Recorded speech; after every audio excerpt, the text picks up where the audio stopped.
ต้มไก่เด้บ่ทันสูไอ้เฮ้ยเนาะอีภาคมีแม่ยามนั้นล่ะว่าต้มไก่มาเนี่ยสิว่ากูเป็นโอนโยนซะซะบ่อันแมวบ่เป็นตาสิแตกอันสรรหามากูกินดีแนวแม็กหยับหนีแน่นะเกิดเป็นหมาลังเขือมก็มานั่งอดอัวกูมองนางกะหลายให้เว้าเด้บักแมกน่ะมันตั้งเป็นตาสร้างได้โอ้ยมือลงมาต่อยหน้ากูละบัดยาทำอีคอยผวนนี่พ่อทำอีผวนนี่ผีนวลมันด่ามากันคอยหายใจบ่ออกผีขึ้นตะนะต้องใส่ขนาดป้าแกเห็ดผมมันเป็นแสบคนละพิษตะเกียงเห็ดเอามาเร็วๆอีดำมันกินบ่เป็นดอกแกงเพื่อสิกินบ่เกมอย่ามาบังคับนะนวลนะบ่อยากแหมกันแล้วอุตส่าห์ตั้งใจแจกยายดำอันมื้อวานเพิ่นมาขายบักตาลนะค่อยเอาถุงบักตาลบ้างไหมนี่ล่ะผู้ใดเอาไปใส่บุว่าที่เอามากินมื้อนี้ว่าซั่นอุ้ยแล้วผู้ใดที่หากินบักตาลแล้วเว้ยต้มไก่ต้มกาได้ยังกินย่างอยู่ดาวยุใส่เยลลี่ยินเมืองสุรินทร์วันนี้มีปีกไก่ใครได้เห็นก็ต้องอยากกินปีกไก่แต่แซ่บละโคตรอร่อยเจี๊ยบเปิดดูบลีดาวเยลลี่ปีกไก่ก่อนหันกูดูป้าดพ่อใหญ่เบิ่มแล้วไปใส่นอนเนาะแม่ยังแม่นางอันนี้แม่ยังนี่ยังนั่นเอาอีกแล้วนั่นบ่เว้าหลายอีหยังกระดอกกระเดียเป็นแม่มันหยังกระบ่รู้แม่ยังอีกระบาดนี่ใส่ก็ขู่ตักบาทจะบ่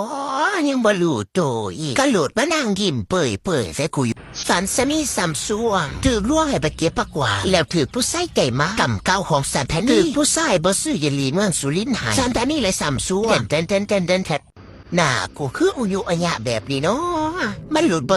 ใส่เลยเนาะพี่นี่บ่แม่นกูถือเล่นควางแล้วบ่เนาะควางยังล่ะแม่ก็ควางที่มึงเอามาชูมือนั่นแม่ปิ้งตับไก่แกงเห็ดเก๋หายมาเบาคือคนเดียเด้อเก๋หายสติกขนมของพวกเธอแม่ดำพี่น้องฟังสายมาฝากขนมที่มีส่วนผสมของนมและวิตามินต่างๆที่เหมาะกับพวกเธอนั่นแหละที่รับไว้อันซุ่มเบาพื้นกูดีๆฮะนะเบิ่งเบาหน้าเจ้าของนะแล้วเบิ่งบอดีกูบาดนี่ท่านเอ็นได้ยึกนั่นขาขาดกับหมองผู้เด้บ่รับรองความปลอดภัยบ่เข้าไปเฮ็ดหยังอยู่ข้างใน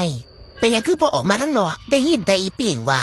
มันว่ามานำใส่ชุดนอนลายอื่นเคยเห็นแม่นี่หลีตัวนี้ปานได้สิออกมาถามเนี่ยแม่กูบ่ถ่าไป3 ชั่วโมงแล้วไม่ให้ดำพวมลำคือคนลำบ่สุกเจ้าเฮ็ดหยังอยู่กูก็ฟังบ่เข้าหูละแม่กูเฮ็ดหยังก็ได้ตัวเจ้าคือนางเตดเป็ดอยู่แบบบ่นางกะที่กูเล่นซะบ่ได้อยากเล่นเมื่อนี้คือส่งบ่มีไผสนใจกูแท้นอนความนอนหงายนอนแต่เคียงอยู่ดิเป็นชิบๆรอบเลยไอ้ยังบ่ปากบ่เว้าน้ำกูอยู่ได้เมื่อเนี่ยต้นชื่อก็ดีเด้แม่เป็นหยังเธอคือเป็นนางไก่ลุดปานนั้นป่วยเด้ป่วยแล้วกินเด้แม่นถือหยังมาแน่มื้อดิเดี๋ยวบอกเด้อว่าไปเก็บเห็ดมาบ่ได้ไปซะมานะเอา